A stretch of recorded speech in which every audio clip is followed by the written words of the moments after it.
ఈ జిందాల్ భూ నిర్వాసితులు ఎవరైతే ఉన్నారో, ఇందులో కూడా కొన్ని కుటుంబాలకి కొన్ని రకమైన ఇబ్బందులున్నాయి. ల్యాండ్ అక్విజిషన్ జరిగినప్పుడు కొన్ని జిరాయితీ భూములు, కొన్ని అసైన్ ల్యాండ్‌లు కూడా ప్రభుత్వం అప్పుడు సేకరించడం జరిగింది 17 ఏళ్ల క్రితం. అప్పుడు కూడా కొన్ని ఆరోపణలొచ్చాయి. కొంతమంది ఇక్కడేదో అవినీతి చేశారనో ఇలాగ రకరకాల ఆరోపణలొచ్చాయి.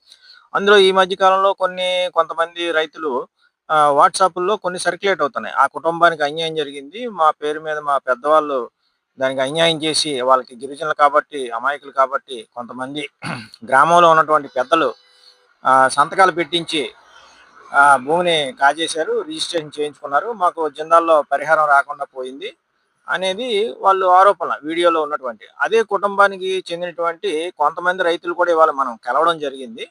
వాళ్ళతో వాస్తవ పరిస్థితులు ఏంటో తెలుసుకునే ప్రయత్నం చేద్దాం. చెప్పండి సార్, మీ పేరు, మీ ఊరు ఏంటి చెప్పండి? అది ముకుందపురం అండి. నా పేరు నాగరాజు, తామరపల్లి. అంటే ఇప్పుడు ఒక వీడియో పెట్టారు కొంతమంది. అంటే దాంట్లో ఏమైందంటే చల్లరాము అంటే రఘురాజు గారు అనుచరుడు ఎవరైతే ఉన్నారో చల్లరామేనా ఆయన పేరు? చల్లరాము గారుతో రిజిస్ట్రేషన్ అయినటువంటి ఒక డాక్యుమెంట్ పెట్టి వాళ్ళు రిజిస్ట్రేషన్ చేసుకున్నారు. అప్పుడు జరాయితీ భూమి కాబట్టి రిజిస్ట్రేషన్ చేసుకోవచ్చు. కాకపోతే మనకి పరిహారం ఇవ్వలేదు. అక్కడ వాళ్ళకి అమాయకులు కాబట్టి పరిహారం ఇవ్వకుండా వాళ్ళు రిజిస్ట్రేషన్ చేసుకున్నారని చెప్పేసి ఆ డాక్యుమెంట్ పెట్టి వాళ్ళు మాట్లాడడం జరిగింది. అయితే దాని మీద నేనేమంటానంటే ఆ డాక్యుమెంట్ అనేది అది అమ్మకాలు చేసింది మీరా? లేకపోతే వాళ్ళా? అసలు ఆ స్థలం ఎవరిది? ఆ డాక్యుమెంట్ రిజిస్ట్రేషన్ అప్పుడు మీరు ఉన్నారా లేరా? ఆ ల్యాండ్ అయితే మాదండి. సలరాం గారికి ఇచ్చిన ల్యాండ్ అయితే మాది. హ్మ్. ఈ అంత తప్పుడు ప్రచారం చేస్తున్నారు కొంతమంది నాయకులు. హ్మ్. అంటే వాళ్ళెవరు? మీ కుటుంబీకులైన వాళ్ళు కూడానా? వాళ్ళు మా కుటుంబీకులండి. ఆ! మాకు తెలియకుండా తీసుకెళ్లిపోయి తప్పుడు వీడియోలు అయి తీసి అవి పెట్టడం అది జరుగుతుందండి. ఆ! కొంతమంది నాయకులు. హ్మ్. హ్మ్. వాళ్ళు దాన్ని పెట్టి మా పరంగా అయితే మేము వాళ్ళకి ఖండించడం జరుగుతుంది. అంటే అందులో జిరాయితీ ల్యాండ్ ఉందా? లేకపోతే అసైన్ ల్యాండ్ ఉందా? అదంతా పక్క జిరాయితీ అండి. జిరాయితీ ల్యాండ్. జిరాయితీ ల్యాండ్. అంటే వాళ్ళు మీరు కలిసి ఒకే రోజు అమ్మకం చేశారా? వాళ్ళు మేము కలిసి ఒకే రోజు రిజిస్టర్ చేసామండి. వాళ్ళు మరి ఎవరికి అమ్మారు? వాళ్ళు అప్పలనాయుడు అని ఒక అతనికి వాళ్ళు ల్యాండ్ వాళ్ళు అమ్ముకున్నారండి. వాళ్ళ భాగం వాళ్ళు అమ్ముకున్నారు. మేము మా మా మా తామరపల్లి తాలూకా బ్యాచ్ అంతా మేము చలరామ గారికి, వర్మ గారికి, వరలక్ష్మి గారికి మేము అమ్మాము. మీరు అమ్ముకున్నారు.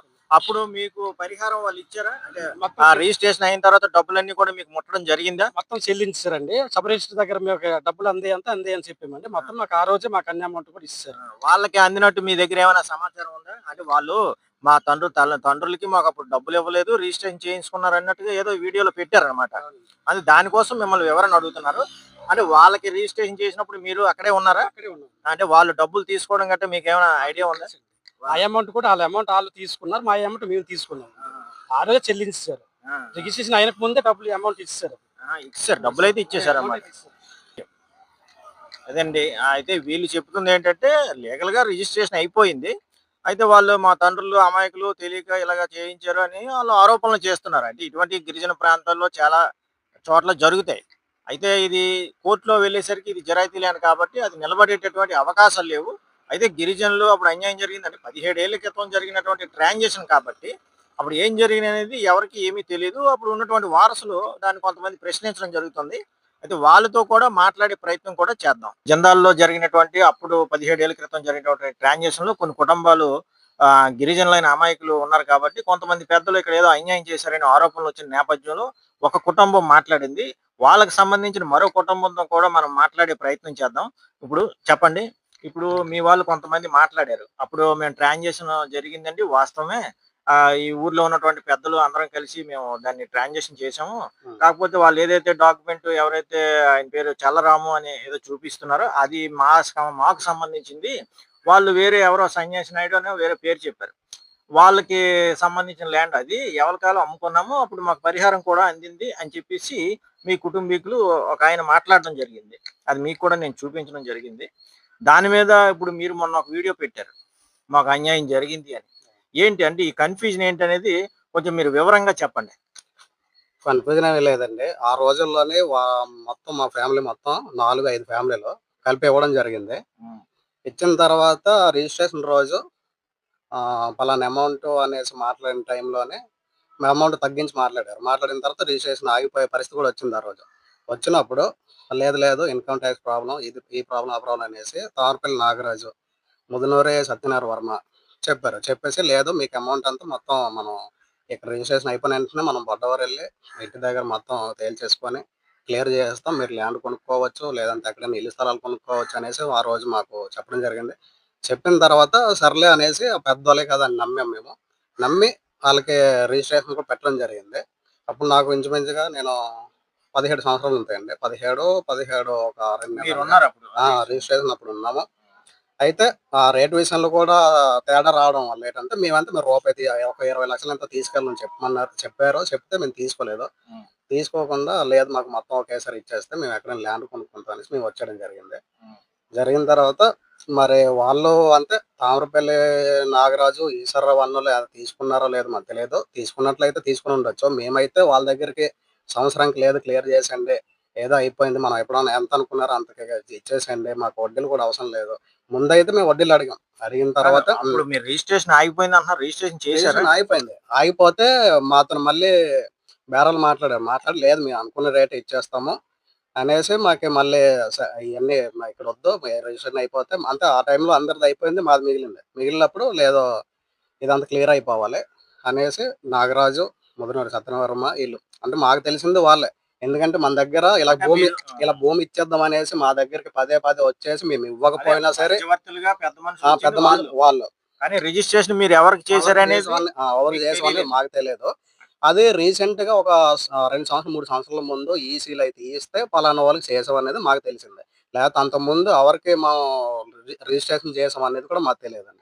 అలా కాదు. రిజిస్ట్రేషన్ జరిగినప్పుడు రిజిస్ట్రార్ మీ కుటుంబీకుల్ని వాళ్ళే 2 పార్టీలు నిలబెట్టి మీకు అడుగుతారు. బాబు మీరు అన్ని సరిగ్గా చూసుకొని మీరు రిజిస్ట్రేషన్ చేశారా అని మిమ్మల్ని అడుగుతారు కదా రిజిస్టర్ ఆఫీస్‌లో. అడుగుతారు ఆళ్ళు ఒకటే ఇప్పుడు మా పక్కనే ఈ నాగరాజు, ఈయన వర్మ గారు అదే సత్యనారాయణ వర్మ గారు పక్కనే ఉండేవాళ్ళు. ఉండి ఇచ్చేసామని చెప్పండి. ఇదే విధంగా అంతా ఎవ్వరు కూడా చదువుకున్నోళ్ళు లేరు. మేము చిన్న పిల్లలమే మైనర్‌లుగా ఉన్నాము. కాబట్టి వాళ్ళు పెద్దలేరంటే మాకు విషయం కూడా అంత తెలిసేది కాదు. హ్మ్. అయితే పైన విషయం మాకు తెలిసిందే. హ్మ్. అంటే అక్కడ జరిగినంత వరకు నేను దగ్గర ఉన్నాను కాబట్టి నాకు తెలుసు. హ్మ్. ఈళ్ళతోని చెప్పించి చేయించి సరే మేము అనుకునేది ఇచ్చేస్తాము. హ్మ్. అలా పెట్టించేసి పక్క మరి ఇప్పుడు మేము చిన్నపిల్లలమే వాళ్ళకి ఇంకా కొద్దిగైనా వాళ్ళకి తెలిసుండాలి. హ్మ్. ఆ విధంగా అన్నమాట మేమనేది. ఇప్పటి వరకి 18 సంవత్సరాలు అవుతుంది.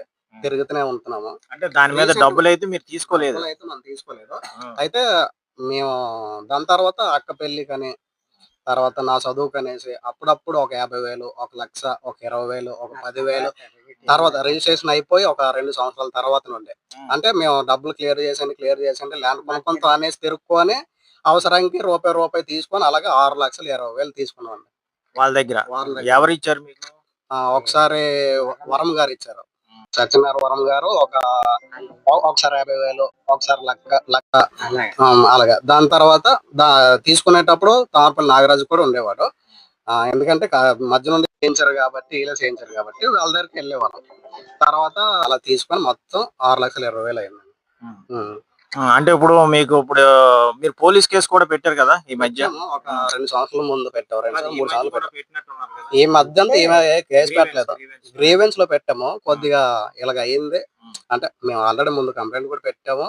ఇలాగ వచ్చారు ఎస్పీ గారు ఎంక్వైరీకి వచ్చారు అనేసి మొత్తం అంతా మన డీటెయిల్స్ ఇవ్వడం జరిగింది. హ్మ్. అయితే ఇంకా మాకు ఈ మళ్ళీ పెట్టి ఇలాగ అవుతుంది 2 సంవత్సరాలు అవుతుంది మళ్ళీ ఇంకా క్లియర్ చేయలేదు అని మళ్ళీ ఒకసారి మేము వెళ్ళి గ్రీవెన్స్ పెట్టడం జరిగింది.